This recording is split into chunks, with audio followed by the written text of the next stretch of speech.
speaker is Our first speaker is Jani Swart, who is an independent consultant, an independent development consultant, and a master's student in development studies.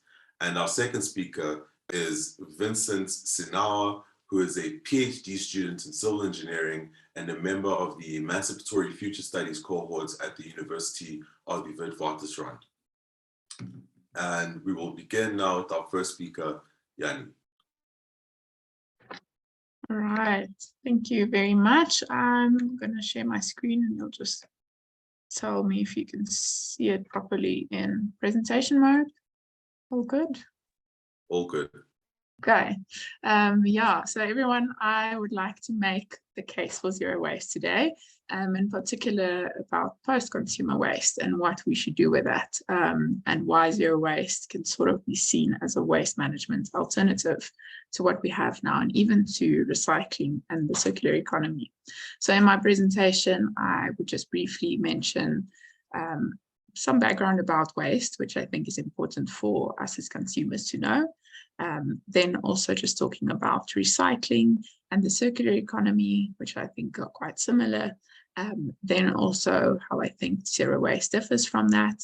And then what zero waste would look like in practice for both consumers as well as for the waste management system, which would include industry and government and so on.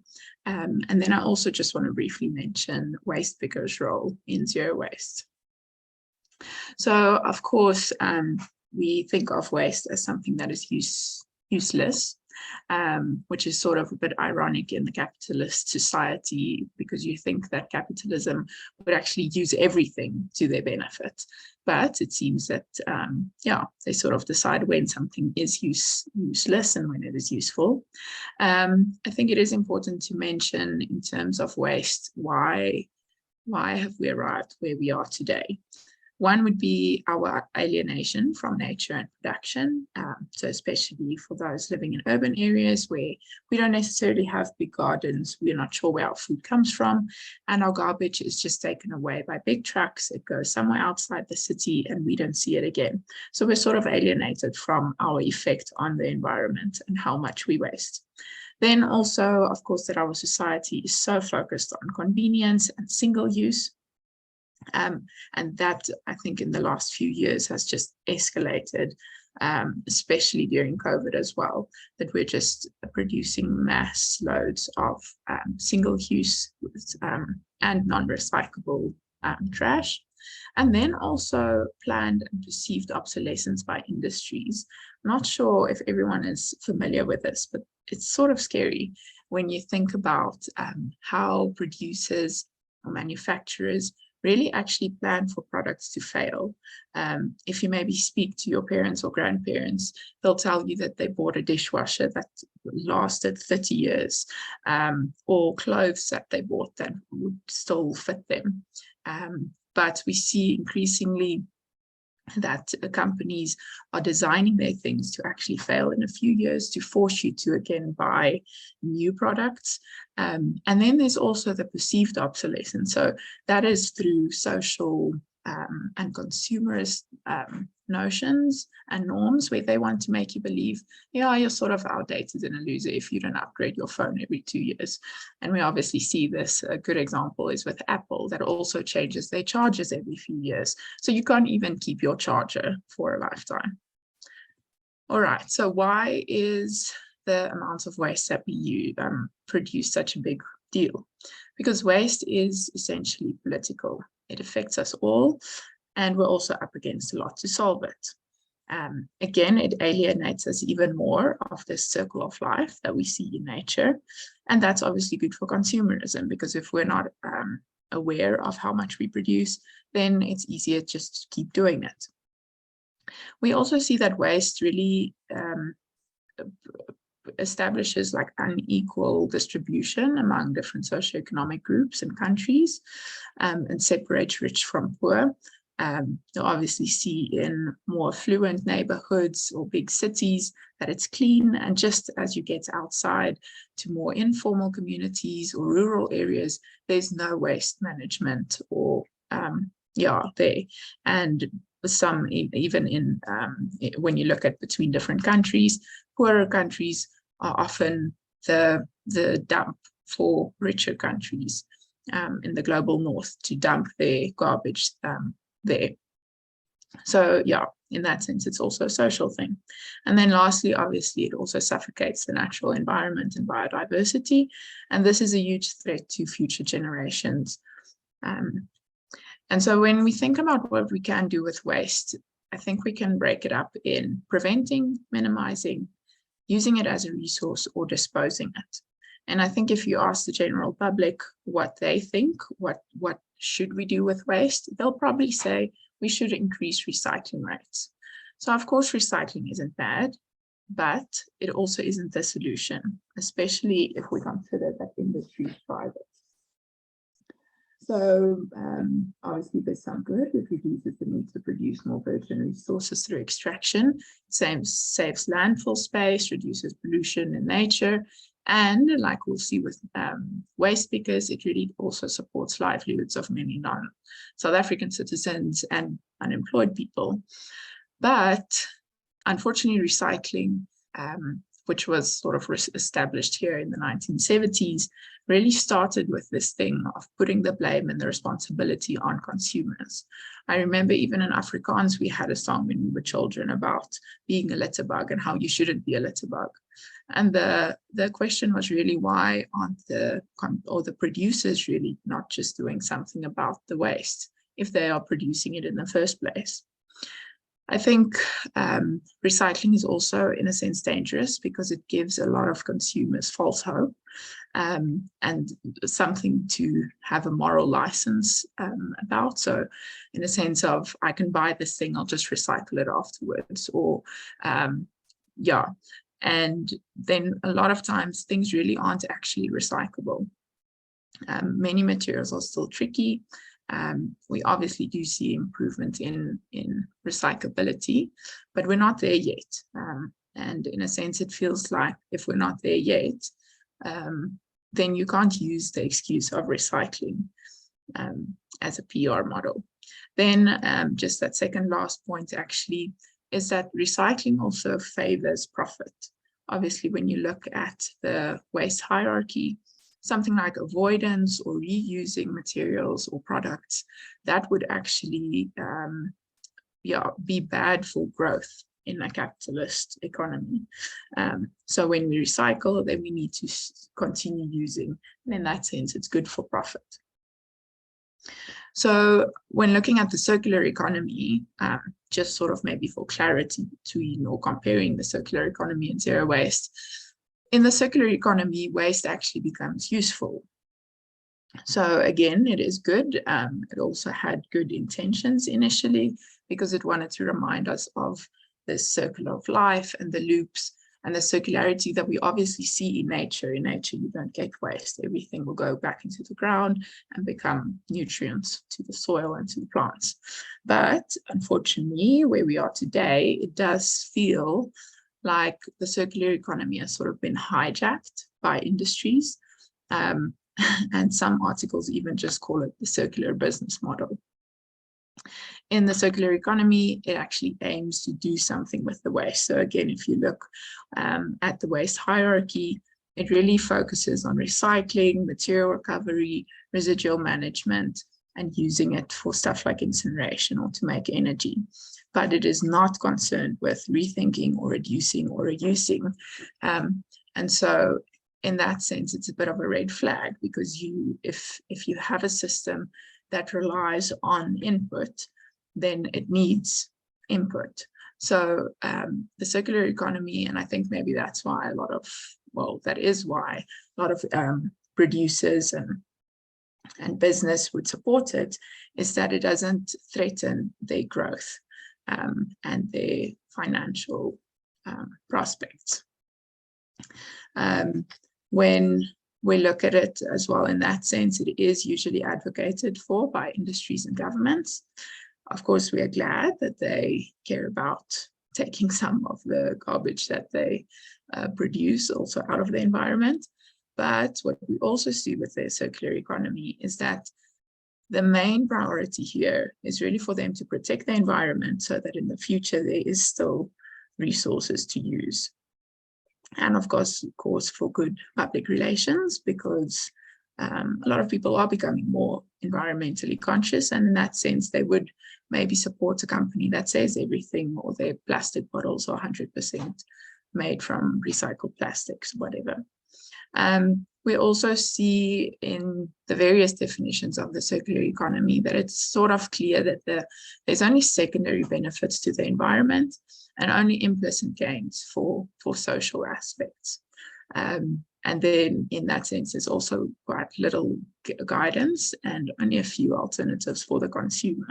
So this is really something that would be driven by industries. Governments would support it, but it leaves very little room actually for the consumer to have different choices or to play a part in it. So if we consider what we really actually would like in an alternative waste management system, which is also in line with the climate justice charter movement, then we're looking for something that would prioritize environmental and social wellness.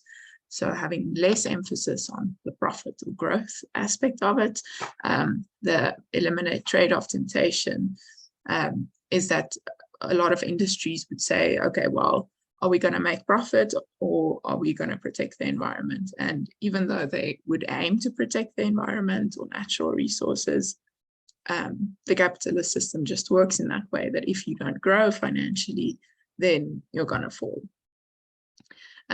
So we want to challenge that. Then also we want to restore consumers' choices and agencies. We want to restore the connection with nature and across socioeconomic class divides, like we've seen what waste actually does. And then also establish better power distribution in the waste management sector. So when we look at something like zero waste in that sense, then we see when we look at the waste hierarchy there on the right, that zero waste would really work more on the rethinking, redesigning, reducing, reusing, and a bit of the composting and recycling as well.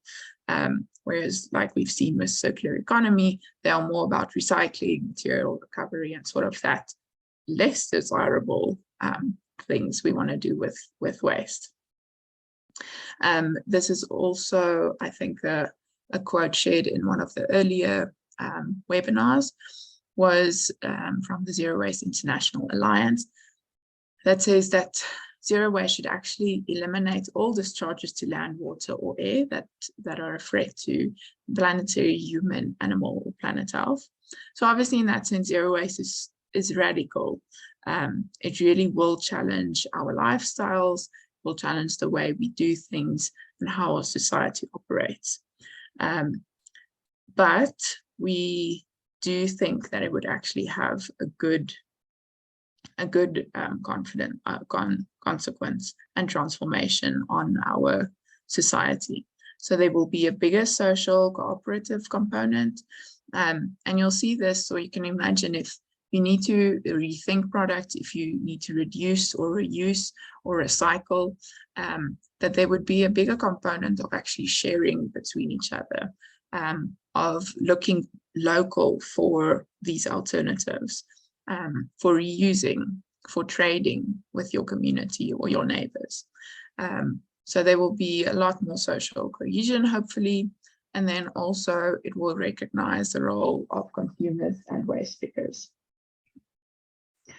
So what would zero waste look like for the consumer? In essence, it really could be or provide a simpler life for the consumer. Obviously, you can think as consumers yourselves that we are so bombarded with options, with temptations of what we should buy, what we should not buy, and again, referring to the perceived obsolescence, that type of temptation and pressure that you should have certain things that look a certain way. So in that sense, we really want to advocate for zero waste in that sense that it should provide a simpler life for consumers. And so what consumers can do is to make and grow as many consumer items as possible. And this does not necessarily mean just by yourself, but actually also between each other in smaller communities. We should also refuse that which cannot be composted, reused, or recycled. So if you're at some event and they give out some product, whatever, for marketing, if you can't actually do anything with that, then, well, I'm not sure what they are going to do with it. But then we should start actually opposing those type of items that are really useless. Then we should also rot or compost organic or wet waste at home, or support initiatives like the Compost Kitchen. Some of you might have heard of that. That's an initiative in Joburg, where it really just started with someone going from house to house, collecting people's vegetable peels and organic waste, and then dropping off a bag of rich compost so they can use that in their garden. And as far as I know, there was actually no cost associated with being part of that, at least initially. So we need some more initiatives like that, where people can actually also feel that they are contributing and that something happens with their organic waste. Then also reusing materials as much as possible, and also when shopping. So also, I think across the country, we're seeing more and more zero waste shops or plastic free shops where you can take your own jars or containers and fill up as much as you need.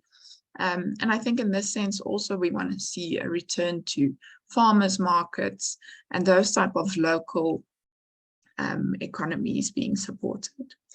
Then as consumers, we also need to be conscious of greenwashing by producers. And even some of these types of zero waste shops, I think, are sometimes guilty of that, where being green or environmentally conscious is becoming a lifestyle or a type of identity. And trying to assign to that, again, comes with consumerist pressures of you should use a metal straw instead of maybe just not using a straw at all. Or you should have a bamboo toothbrush instead of just like actually use the toothbrush you have until you really can't anymore, and then buy a bamboo toothbrush. So we need to be cautious of those type of things. And then something else that we can do is to actually separate our waste at source to simplify the work for waste pickers, or for whatever other waste management systems could be implemented in the future. But so it really takes us to be more conscious about what we use and what we do with that. In terms of industries and the zero waste system, if we would adopt something like zero waste in our society, on the side of production, I think the biggest responsibility would lie with the industries and the producers. And for them, that would mean that they need to incentivize local, high use value, share commodities and in communities. We would need planned and perceived obsolescence, much more regulated. We would need to, or they would need to redesign items and products to actually last a lifetime. And in that sense, also to reduce the materials that go into them and make sure that it really is recyclable or reusable in some sense when it eventually becomes obsolete. And then another interesting approach to minimize waste or eliminate it is to actually sell services, not goods.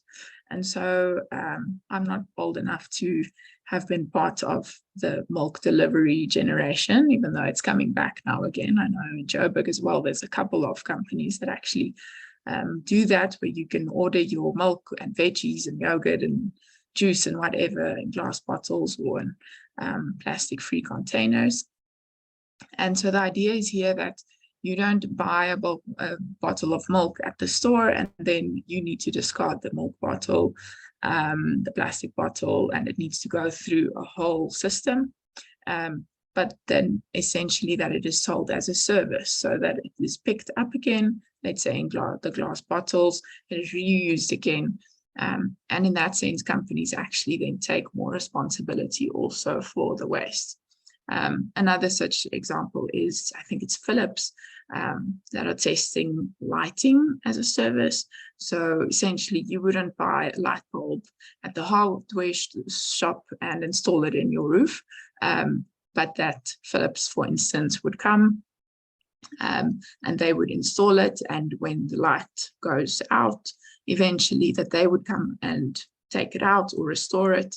And then obviously, because they have the knowledge of how to really efficiently recycle it or to reuse some of its components. So that's quite an interesting, just alternative to me. In terms of actually then managing the waste in the zero waste system, because obviously we'll have less waste, but there will still be some of it that would then need to be recycled to be made into new products. On the government side, I think their main role should be to enforce policy and to regulate the waste management market. And I'll mention more on that now when I talk about the waste pickers.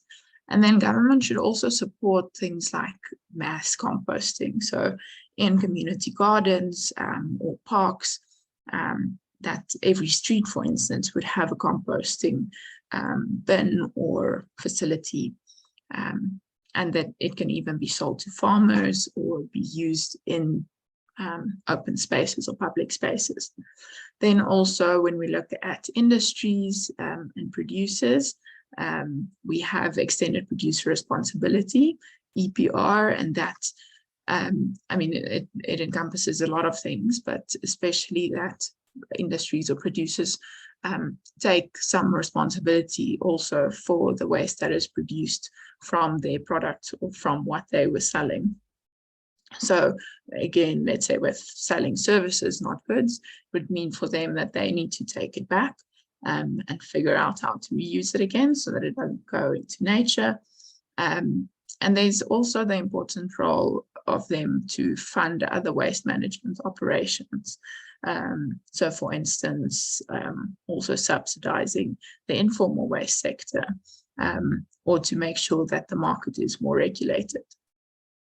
So with the informal waste sector then, for them, it would be great if they can co-design the new system and also help determine which products to redesign, and then also inform and educate consumers. This is a role they're already playing, and I think doing very well. And yeah, again, I think this would sort of bridge that gap between rich and poor and really bringing people together, bringing that social, personal aspect to it, of which we should be reminded when we talk about waste. So why prioritize waste pickers' role in thinking about zero waste?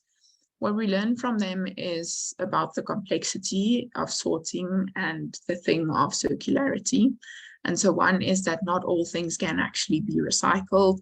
Some products have multiple layers of materials, so you can't just take it apart easily. And then also the volatility of the recycling markets if it's not regulated. So waste pickers especially are challenged with this, that they would recycle more things or collect more things from bins and sort of put it into the recycling sector or system. But because you maybe get a lot of money for cardboard or white paper, but you actually get very little money for glass bottles and it's super heavy to transport, then they're less likely to actually collect the glass bottles. But if the market can be regulated like that, or subsidized at least, that they are paid for their service that they offer and for what they collect, then in that sense, we can actually see much higher recycling rates. So yes, it's a complicated market. Then we also learn from them that a lot of things that are perceived as useless by maybe a lot of people in affluent neighborhoods or in cities, that it can still be used in informal economies. And a lot of what they collect are actually reinserted into informal economies and find a whole new life in that economy. Then also obviously associated with that is innovative ideas to reuse discarded materials. We also see that among the waste pickers, there is really a culture of solidarity, so sharing and cooperating with their skills and their resources. I remember some of the stories were that because they get up so early in the morning to be at or in the streets or in the city to collect recyclables, if there was someone that studied maybe education, then everyone knows that they can drop their kids off at her house and she will look after the kids for the morning while they're away.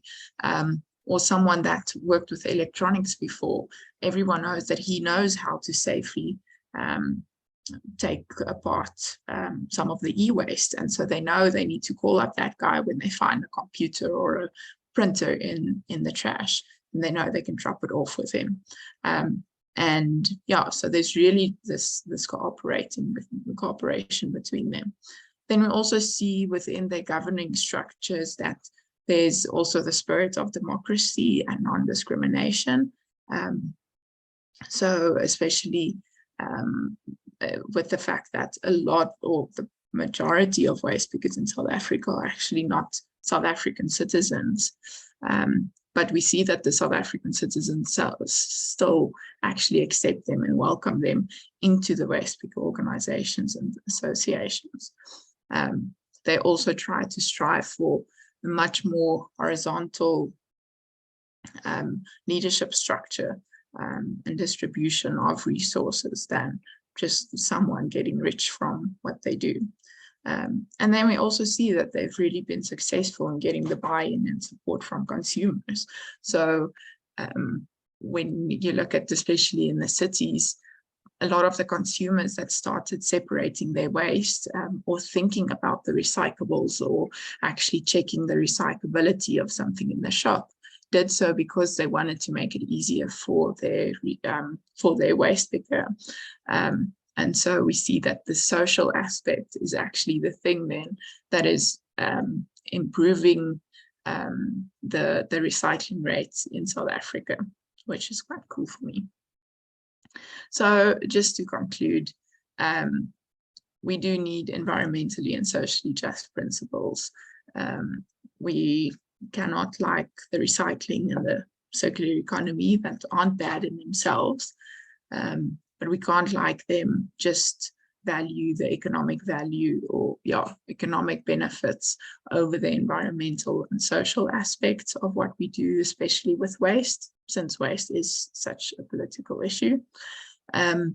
When we look at zero waste, we see that it, for the consumer, can really inspire simple living and cooperation, and also job creation. But we do also see that zero waste will need a lot of work to make it work, just as the circular economy, but maybe zero waste even more so because we'll challenge the capitalist and consumerist notions. And then we also looked at waste pickers' position and how they can actually inspire the spirit of cooperation and of making sure more things are taken out of the environment. Thanks, Amanda. Thank you, Jani, for that very informative presentation, very in-depth and exploring all these different aspects of alternative waste management systems. I just want to remind everyone that you can put your questions into the chat, and when we're finished with our next speaker, we'll be going into question and answers. So you can start getting your questions in right now during the presentation. And our next speaker is Vincent Siwawa. Thank you, Awande.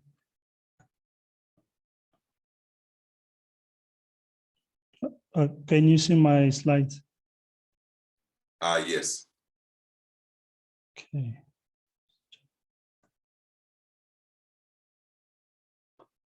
So I think my presentation, just a continuation from what Jani has already said, but I'll be focusing on waste picker collection system towards the zero waste goal. So usually I'm looking on the influence of ICT enabled waste picker collection system on the municipal solid waste management towards the zero waste goal. I'm using the case study of Regionized project, which is in Bridgetown, Cape Town. Sorry. Okay. So definitely in South Africa, I think, or globally, we are faced with the municipal solid waste management challenge where we have got 2.01 billion tons, which were generated in 2016. And this is projected to double by 2025. And in South Africa, around 2016, we generated around 107 million tons of municipal solid waste. And of those, 55% was general waste, and only 11% was recycled, was diverted from the landfill.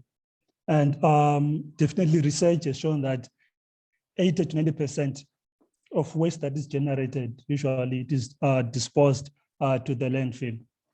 Then you can see, I think, the current landfill situation that is, I'm using the map of Western Cape, whereby I think the majority of municipalities there, most of their landfills are less than 5 years.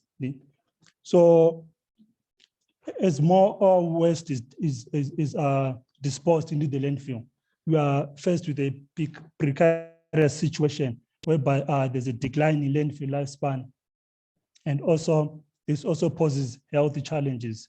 However, in South Africa, like in other developing countries, collection of recyclable material is done mainly by waste pickers. So here I'm showing the role of waste pickers. So waste pickers are a bridge or a link between the service chain and also the value chain through collection, sorting, and transporting of recyclable material to buyback centers. Also, they provide free services, that is collection, sorting, and transporting of raw materials to buyback centers, that is, and also subsidize municipalities. However, the statistics on the number of waste reclaimers and also data on the actual role is limited. So the last one was, I think, was in 2014, where it was found out that waste pickers, they collect about 80 to 90%, I think, by weight of post-consumer plastic and packaging material. So the integration of waste reclaimers is necessary towards the zero waste goal. However, globally successful cases, I think, they've been rare. So South Africa, I think cities in South Africa has adopted a smart city concept in trying to solve the municipal solid waste management challenge and also integrate waste reclaimers. South Africa, like two cities that use this my case study, that is Cape Town and the city of Joburg, deployed, I think, data technologies to manage informal recycling system. So we have Regionized, I think, which was launched in 2018. So it operates in Bridgetown, in Cape Town, and then we have BankU app here in Johannesburg, which is used by Aero, African Climate Association, and so Kudoti, another app which is used in Cape Town, Khayelitsha, by Distel. So usually BankU and Kudoti, most of these digital platforms are used by producers for their extended producer responsibility, I think, requirements. So Kudot and BankU app, they integrate waste reclaimers through buyback center. They don't work directly with waste reclaimers. However, the Regionized app works directly with reclaimers and also households. So these new emerging digital platforms have transformed the traditional municipal solid waste management into an ICT-enabled waste reclaimer collection system. So for this research, as I said, for this presentation or public talk, I'll be focusing on Regionized model in Bridgetown, Cape Town. So Regionized, it's an ICT software company which later on transformed itself to a waste collector. So it designed a Regionized app or the Rimal app, where households, I think, they create a profile and also request for free recyclable waste collection. So some of the key interventions that were done by regionalized Kanban was provision of tricycles to waste reclaimers so that they can collect and transport their recyclable material. The other aspect is the provision of smartphones. So the smartphones have a daily schedule collection. So these daily schedule collections allows waste reclaimers to schedule their collection and also for route optimization. The other aspect is the provision of hand scale, where it is to measure the weight of material they've collected by each household. And also they have local hubs where waste reclaimers store their material, recycle, and then at the end of the week, the Kanban regionals will come and collect the sorted recyclables and sell it on behalf of the waste reclaimers. And then, so what is emerged is an organized and efficient system. Like I said, the traditional collection, the traditional informal waste reclaimer system is highly random and systematic. Like in Joburg, they wake up in the morning, they have to travel long distances in search of recycled material. And also they need to salvage recyclables. However, with the introduction of the regionalized app, a house would do the request for collection, and then the waste reclaimer would go and collect. By such doing, there's a systematic collection which is highly organized. And then also the other important aspect is that it allows for easy access and also the ability to record collections. You're able to ascertain the time, the place, weight, and type of material that has been collected per household. And then the other aspect is the issue of decentralized hubs. They have hubs that are strategically located per suburb, whereby waste reclaimers are specialized into a certain location. By so doing, there's now optimum collection of recyclable material in an area. And then the other issue that we have is that we now have an organized value chain for transaction and traceable data. In the traditional collection system, there are many role players from waste reclaimer, then there's a middleman, informal buyback center, commercial buyback center, and the recyclers. However, with the introduction or the deployment of the digital platforms, we're now seeing an organized value chain where we have a waste reclaimer trading with the registered buyback center.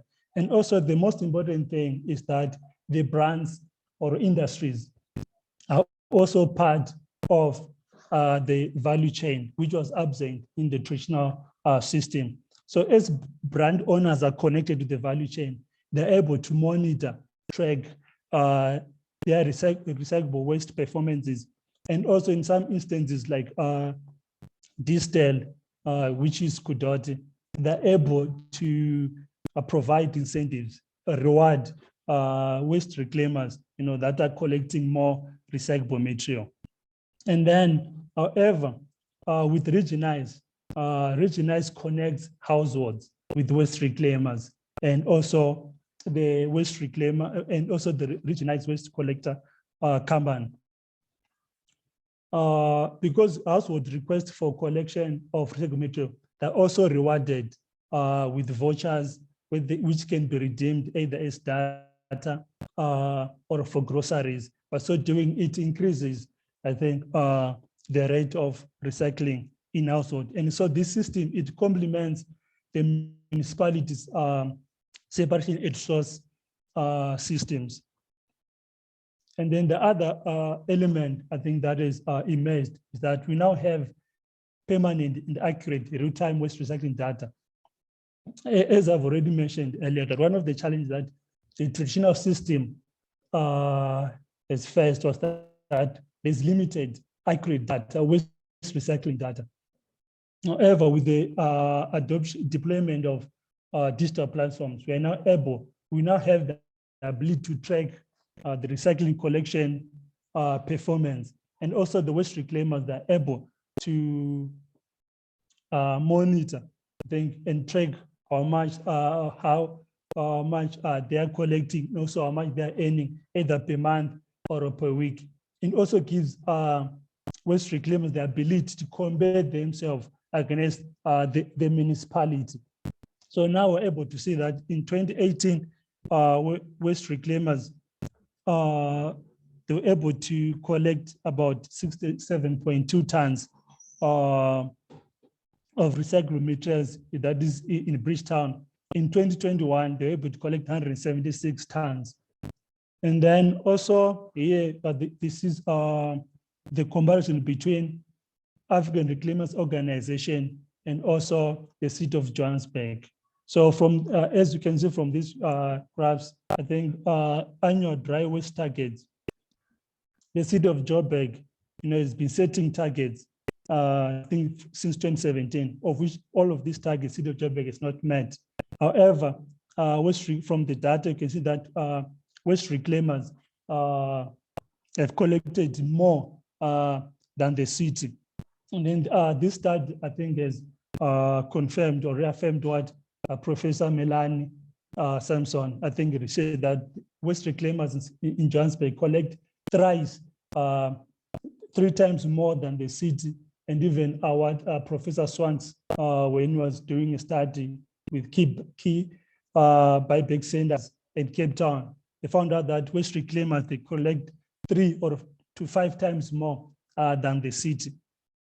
And also the other aspect that is emerged is the element of that the digital platforms that allowed to trade in both cash and electronic. It has moved the informal system from trading only in cash. It means that more recyclables are now being traded. And also the profile has transactions which are sometimes act as proof of income, which allows waste reclaimers, I think, to access credit.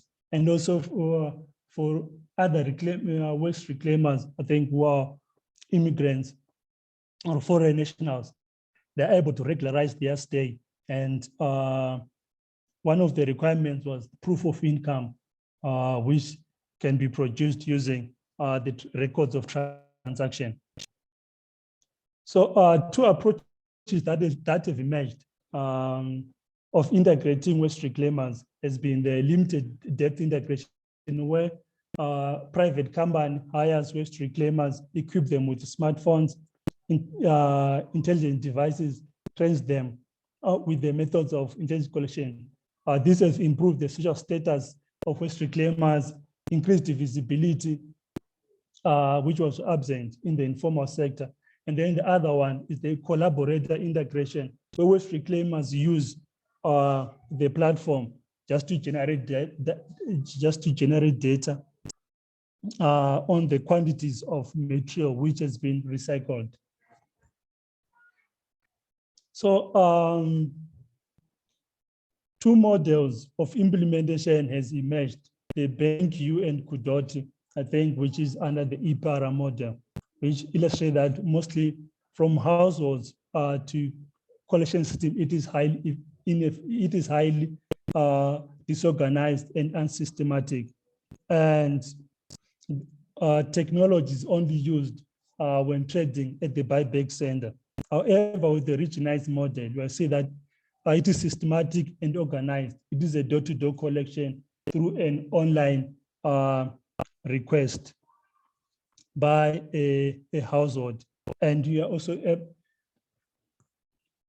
and then I think in conclusion, technology alone does not fully enforce, I think, compliance towards zero waste to go. It needs to be complemented, I think, with other mechanisms.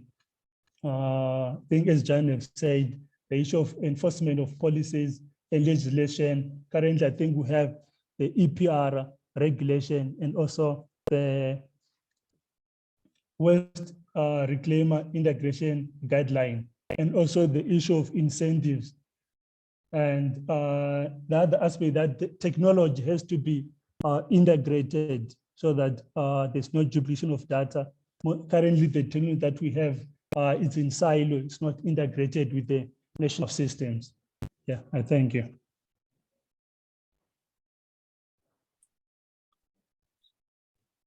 Thank you, Vincent, for your presentation. Yeah. We now have some time for some questions. If you have any questions for the speakers, please do add them into the chat. Just to read a comment here from Keith. Keith Roman: separation of organic waste, source and composting is one of the best waste management alternatives. Organic waste constitutes approximately 50% of total waste.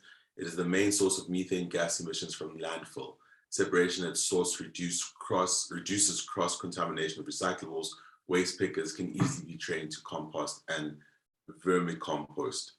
So I think both presentations have been very informative with regards to understanding alternatives to our current waste management systems. It's also important to put into context, as also part of what Jani's presentation had alluded to, that there are massive benefits, massive potential benefits in pursuing alternative waste systems, not only for ecology, but in the fight against the climate crisis. I just want to take this chance then to maybe perhaps ask the first question for our speakers, and we'll present it, or sorry, address it in order of the speakers. So first to Jani and then to Vincent.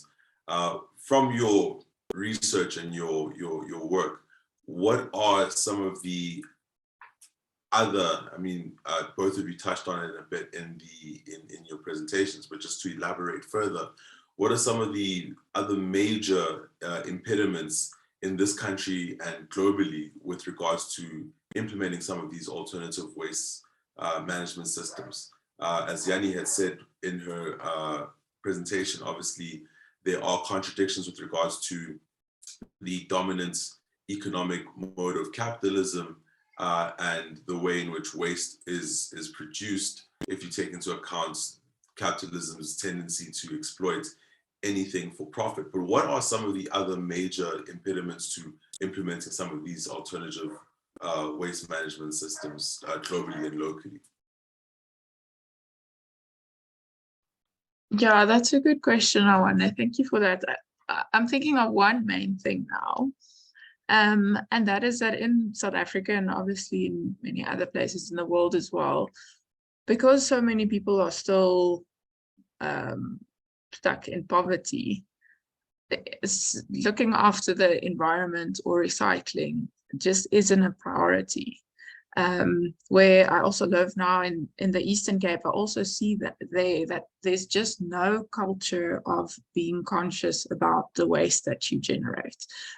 It's just not a priority because it's never been a priority, and people they've never received waste management services. There's no dustbins or anything in the street.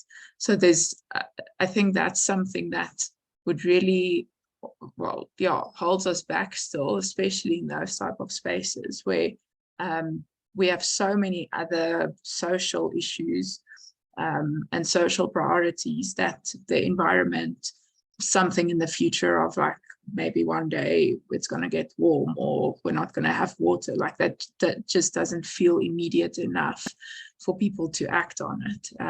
Yeah, and then just such a vast majority of our population that doesn't actually receive even basic waste management services.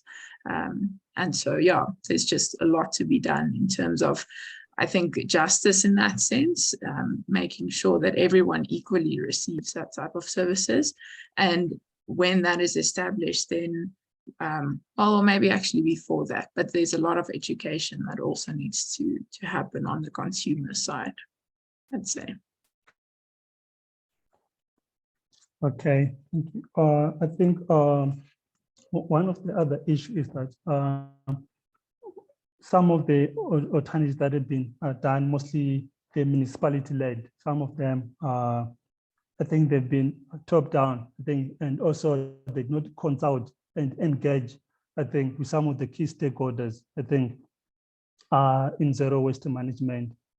I can give an example like mandatory source separation. So it was implemented by municipalities, but they did not provide, I think, resources or incentives for households to participate. So this is one of the things whereby there are some policies or mechanisms that are done, but they don't have supporting, or there are no resources, to ensure that it's sustainable. And then the other issue, I think, is the issue of enforcement of policies and legislations. I think currently we have, I think I think last year, 2021, we have the gazetted EPR regulations. Then way back it was voluntary, but now it's kind of mandatory. But I think it's one of the policies that would ensure, I think, ensure that producers meet the recycling annual targets and also integrate waste reclaimers. Then the other element is the issue of a vested interest with, I think, some of the industry and the producers who are kind of, I think, resisting because maybe of profit motives. I'm not sure about that. Yes. Just good to read some of the comments from the chat from Keith Roman. One of the main constraints is that Municipal Structures Act does not mention composting and recycling as a municipal responsibility. Sanile Ndaonde says, where is the voucher being used by receiving people and it's not problematic for people? I'm not sure if that's a question or a statement. And then Alberts says, in rural communities is the most waste and there are no systems in place to deal with all of this. Recycling is not even an option.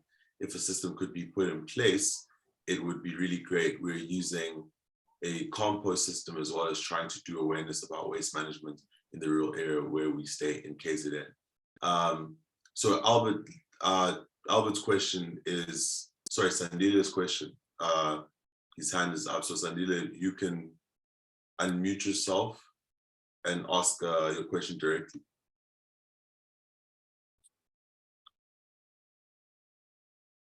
Hi everyone, can you hear me? Yes, we can hear you. Yes, no, I just want to check with people getting those vouchers, because I heard somebody just speaking about people getting vouchers. Yeah, those vouchers are not a problem to those people who are recipients, because sometimes you find that people, they get vouchers and then they can't use them and they become toxic when they have to utilize those type of vouchers. What is the experience of the people and the people who actually issuing those vouchers to the recipient? Thank you. Vincent, would you like to take that question? Okay. Like I said, usually the Remali app, it's an app. So when you recycle, let's say you've recycled 60 kgs of waste, probably are given, let's say, 30 rands. So your system, automatically it will credit you 60 rands. So with that 60 rands, you're able to trade and transact, whether you want to buy data, want to buy groceries or whatever. I don't know if I've answered your question.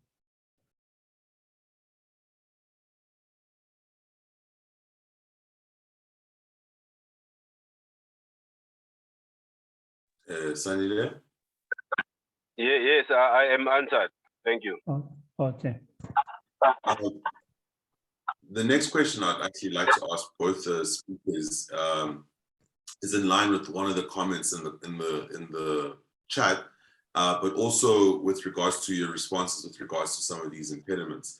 And at the municipal level, I'm curious with regards to the municipal level and Albert's comments in the chat also adds to this.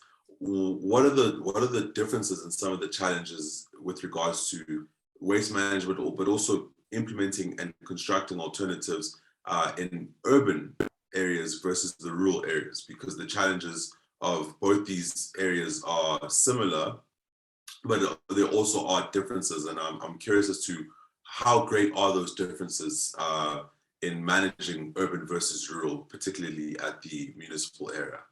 That's right, the municipal level.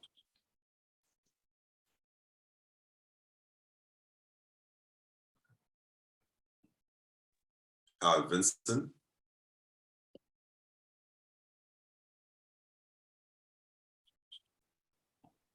Sorry, I didn't get your question.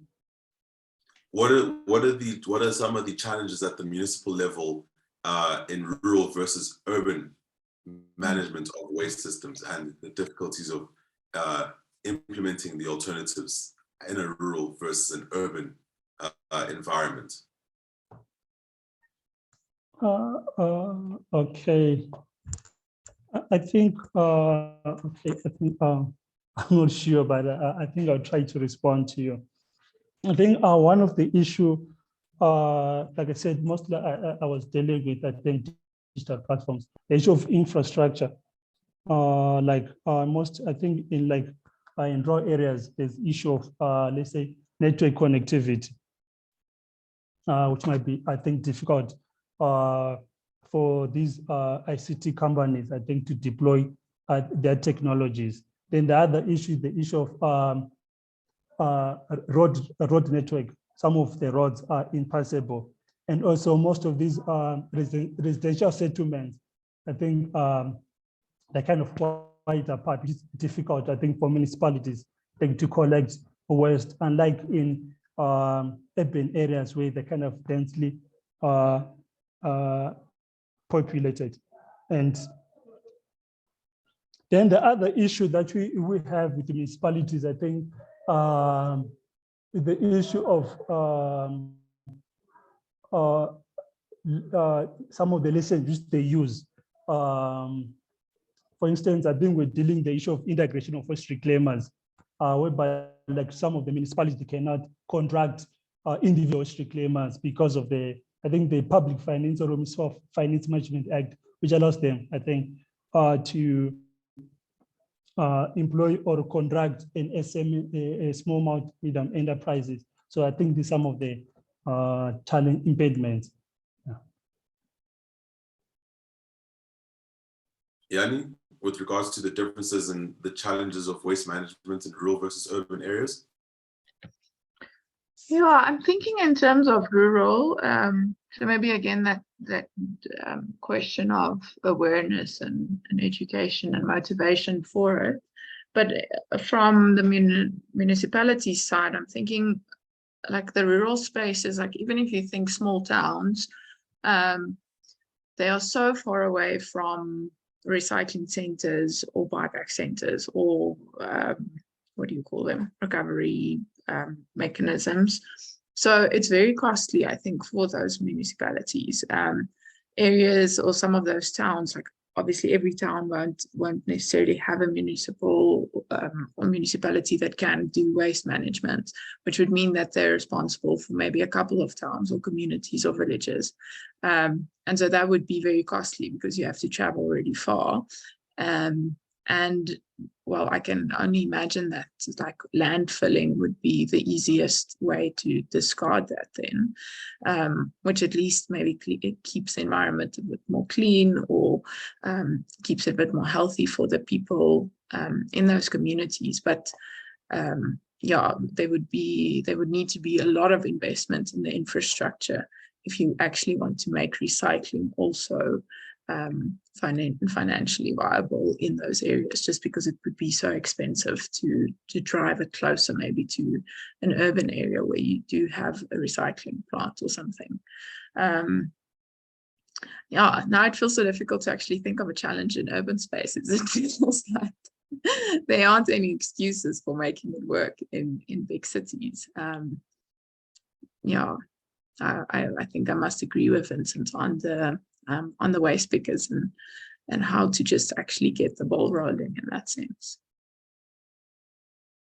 Comment from Siwe Ndombela, who says, would be good to see these initiatives being implemented by community garden initiatives. If we know the biggest source of waste is organic and compostable, redirecting it to established community gardens could create a more vigorous value chain that alleviates food security problems. Another comment from Keith, composting should be implemented with community vegetable gardens and food feeding schemes. In rural communities, the composting drop-off center, materials recovery facilities should be located close to the communities where waste is generated.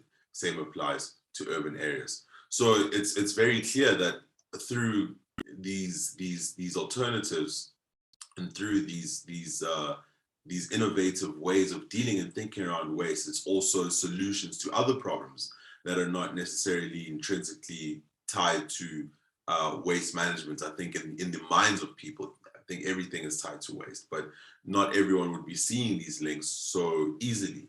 So I just want to ask the both of you also in terms of what are some of the other alternative benefits that we see from alternative waste management systems that may not necessarily be, right in the minds of most people, but when you look at what these alternatives offer, what are some of the other benefits that we can see occurring for communities from these waste management systems, similar to some of the ones that have been posted in the chat? Vincent?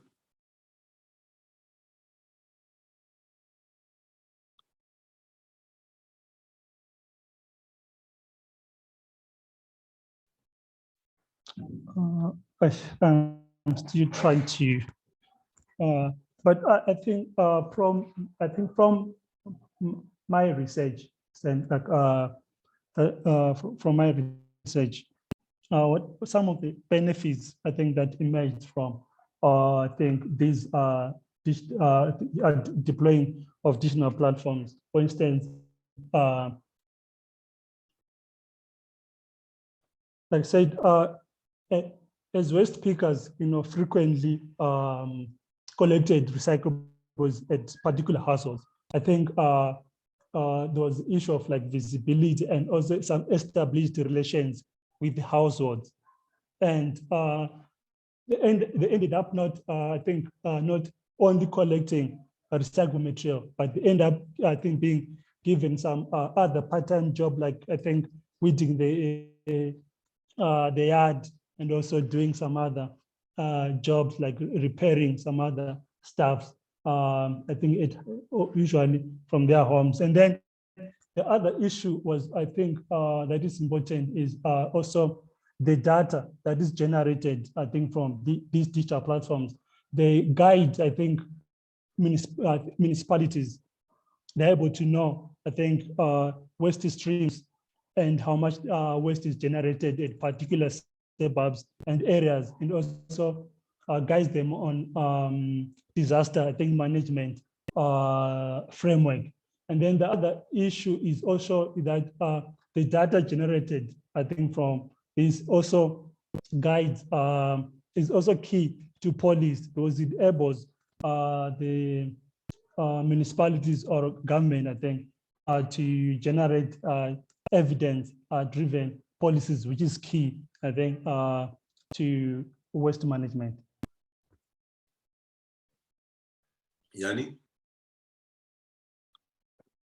Yeah, if I'm thinking, just because the comments were quite a lot about like rural communities, when I think about them, and like even if, let's say, something like a composting initiative, obviously it will create a cleaner environment, also water sources, because a lot of those communities use rivers or whatever, like they get their own water. They don't necessarily use it from a municipal pipeline. So definitely, like, environmentally, their health would also be better. I think also something that would be great in South Africa is, like, if it could give people a sense of agency and ownership, and obviously then also opportunities for employment. But I think there's really, I mean, like, maybe you can't quantify it, but yeah, just for the sort of the psychosocial health of some of these communities, if they can feel like they're taking over ownership of what their environment looks like, and take initiative, and they're supported in those initiatives, then that could mean a lot for just the psychology of our people. Yeah, and then maybe I'll just highlight again the social aspects, which I also mentioned in the presentation, where, and this is for urban, like, super consumers, as well as people in other communities or areas, that if there's an emphasis on simpler living, it would really make us happier people. I think so much of, like, what stresses us out and makes us unhappy and causes stress, like financially and stuff, is because we think we need to consume so much, and that we should look like our neighbor, or we should do and this and that, and that we feel isolated. And so for me, just a really big benefit of an alternative system, something like zero waste, or just anything that is more collaborative in nature, and sort of forces us to work together with the person next to you, or to become more conscious of what you use, and then actually have the alternatives. And just, I don't know, like getting your hands dirty, those things actually make us happier people. So that would be great if we can have a society that's less stressed, and that would actually make us healthier as well. A comment from Alberts in the chat says, training and education is possible even in rural areas. Most meetings are done in our nearest community hall. Work creation for community people is possible. Waste could also be used to create gardens. We do have small gardens, and teach women in our areas to use waste for replanting, like seeds and vegetables. Keith's comment says, alternative waste management systems like zero waste create 200 times more jobs than linear landfill and incinerator systems.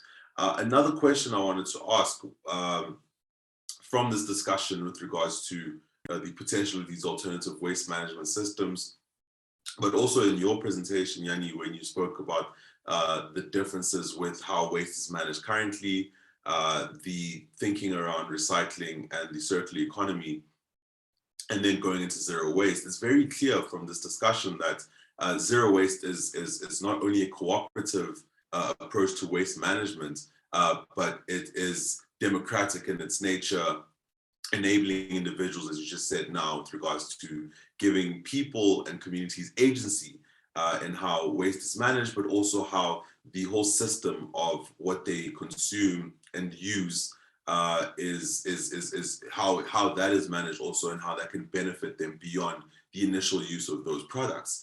So my question is, with regards to zero waste and these alternative waste management systems, how then, if they were to be implemented, can they be guarded against them being captured by the state, for example, in the sense that state comes and controls and dominates the way in which things are managed, removing the cooperative nature of how they seem now, or big, large corporate entities or companies with financial backing and infrastructure. I want to pose this question to you first, Jani. How could these things be possibly guarded against if these alternative waste management systems were to be implemented? Yeah, the first answer that comes to mind is consumers, and that if you can really get consumers to buy into this, then industries or producers, they would listen to what the consumers want, because otherwise they won't be able to sell whatever they want to do. Obviously, we know they employ very good marketing tactics and brainwash us very successfully. So on the part of the consumer, there's really also that responsibility to be very conscious of what you're up against, in a sense. But to me, it would really be that the consumers they're going to be the link between, I think, the informal waste management sector, as well as making sure, or putting pressure actually on government and also on producers. yeah, and then I mean we should also recognize that there's a lot of organizations and non-governmental organizations and advocacy groups that can also put pressure on government in that sense. And again, then it would be the responsibility of, let's say, the consumer group to really support those. Vincent, any thoughts? No, thank you. I think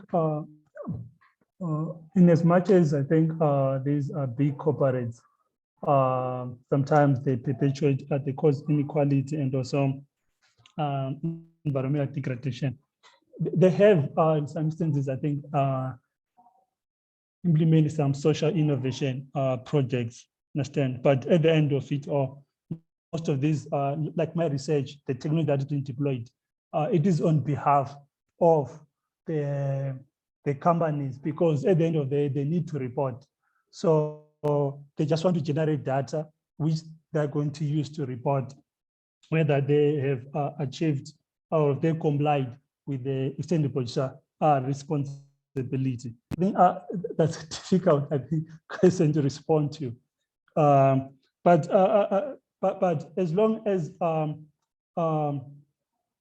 some of the alternatives are bottom up, they are done in consultation, I think, with the communities and NGOs, I think, activists.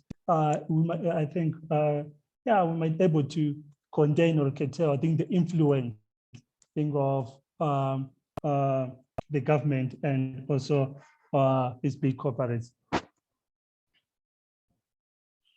And another comment from Keith saying that the Constitution and Structures Act delegates authority for waste management to municipalities. Therefore, it is essential that partnerships be established between municipalities, waste pickers, and zero waste entities in order for alternatives to be successful.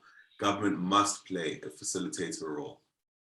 Another question that I'd like to ask the both of you with regards to, I think, in terms of how these structures can be implemented, is we've had really great understanding from your presentations and in this conversation with regards to how they can be implemented, how that would look at a rural level and how that would look at the urban level, but also those benefits. But I wanted to ask a more kind of specific question with regards to the kinds of waste also and the impact those kinds of waste have in how these practices are put into place, but also how we think about these the benefits of these alternatives and their greater impact in both rural and urban settings. Obviously, in the chat and in this conversation, we've spoken about bio-waste and its potential and what that does in terms of how it can be used in this system once implemented, both in the rural and urban area. But there's been a lot spoken about, I think, in the general conversation outside of this discussion on zero waste, but in the general discussions around waste with regards to single-use plastics and other things of that nature. Obviously in South Africa, that's also been a problem in terms of environmentally, but also it says something about the structure of how our cities are designed when you look at the areas that are struggling with regards to waste management, as Jani was saying, with regards to some parts of our country never receive adequate waste management services. But the conversation around things such as single use, is it necessary for us to continue focusing on these differences in forms of waste, or does it also distract from the conversation with regards to how waste is managed and other forms of waste which require maybe the same level of attention, if not greater? Jani? Yeah, no, that's an excellent point, and I'm obviously very guilty of it. It's sort of like the post-consumer waste is the easy one out, right? Because we can actually identify who the players are there. But I completely agree. Like I'm thinking about like hazardous waste. if you're thinking about just so we're talking about like industries or producers and the types of products they should design instead, but we don't actually talk about the waste that comes from producing those things. And this isn't in like in pollution or in solid waste or whatever. Yeah, no, so I think that's completely right. Also, I don't know, like waste from hospitals. I think like those things are also always incinerated just to make sure that nothing gets out. Obviously also for the health of the immediate community around that. But definitely, yeah, I would, in all of the conversations I've been a part of waste or looking at alternatives, we really only focus on the post-consumer waste. Yeah, totally agree. Vincent?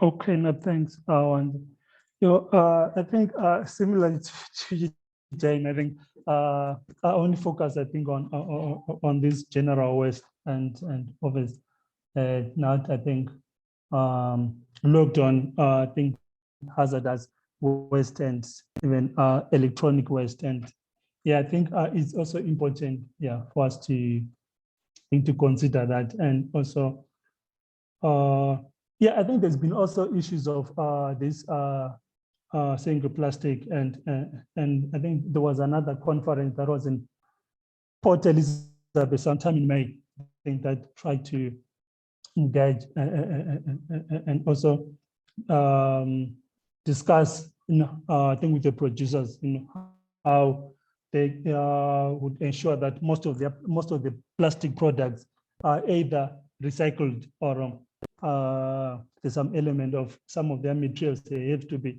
substituted. So I think it's also important thing to discuss, I think, yeah.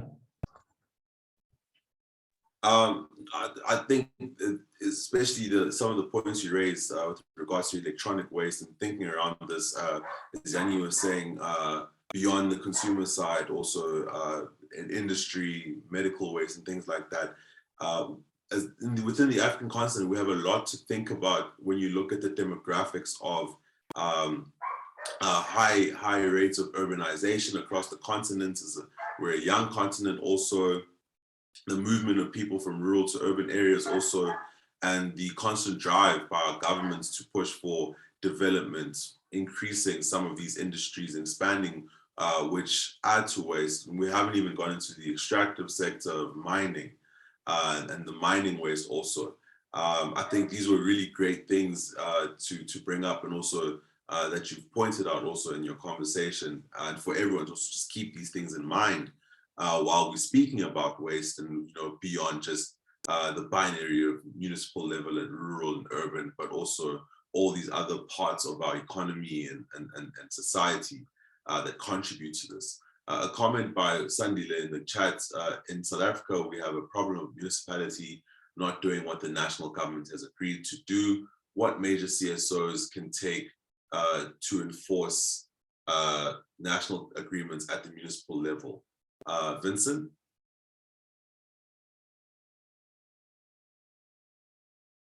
I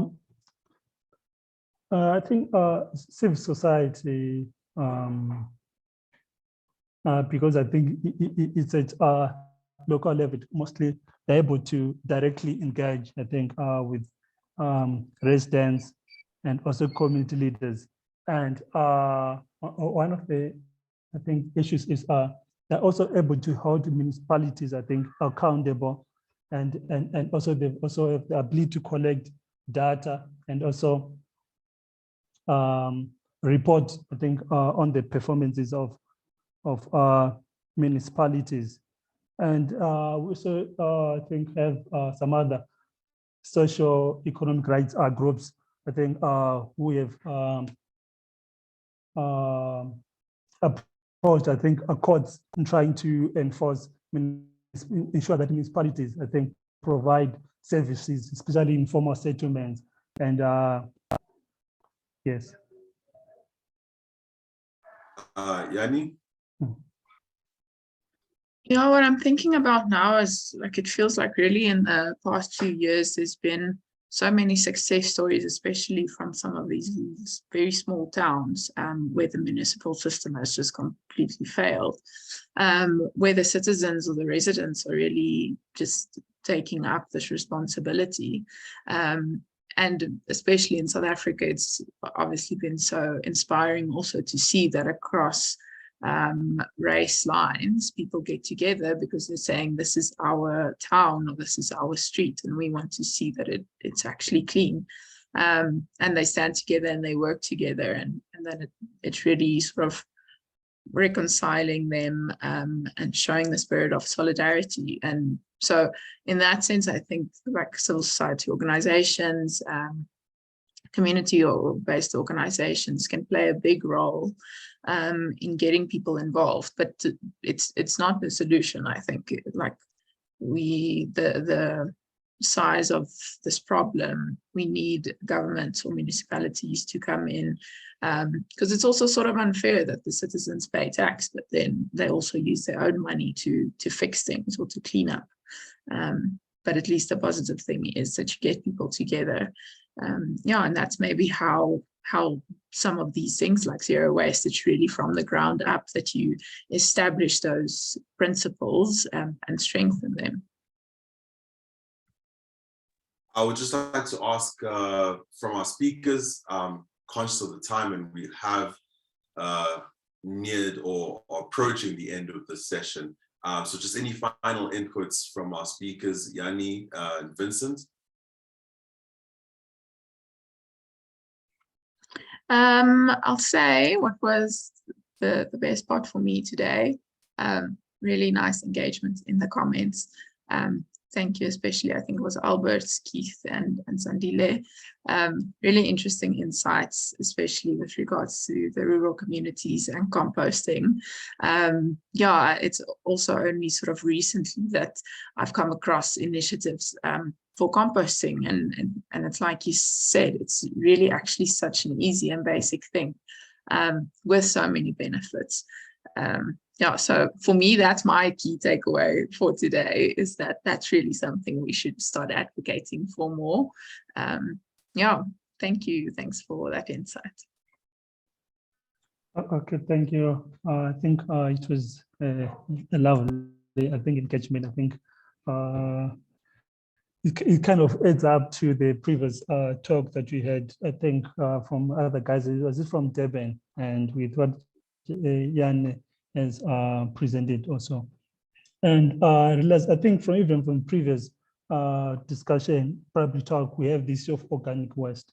And I think it's one of the most, I realized, like, I think when we deal with, I think, diverting waste from the landfill, we also need to consider, I think, organic waste, and I think, yeah, and electronic waste or other types of waste streams are also important. No, thank you. I want to thank both our speakers today for taking the time out to have this discussion with us. Two very informative presentations. I certainly learned a lot, and I'm thinking a lot differently around alternative waste management systems and some of these challenges. I think one thing I can say is that I feel that this conversation was very positive in terms of the outlook of what is possible, not just with regards to focusing on what we're struggling with. And I think that we need a lot more of that currently, and these kind of conversations, these kind of events, hopefully can in some little way help in making sure that those alternatives are more likely to happen now. Well, thank you everyone also for taking the time out for being here today. We will be having our next webinar in 2 weeks' time, and that will be on extractivism, going a little bit deeper into some of the points that we brought up in this conversation. Thank you once again to our two speakers, and goodbye. Oh, and before you leave, we are still having our petition out on oil and gas, where we are imploring or asking the countries that have promised funding to South Africa's just transition to halt such funding until the South African government has stopped its new investments into oil and gas. So please, if you have come across the petition, please do sign it. If you have not yet, spread it amongst your friends and networks. We will add that petition into the chat. So before you leave, please do take the time to follow that link if you have not yet. And thank you and goodbye, everyone.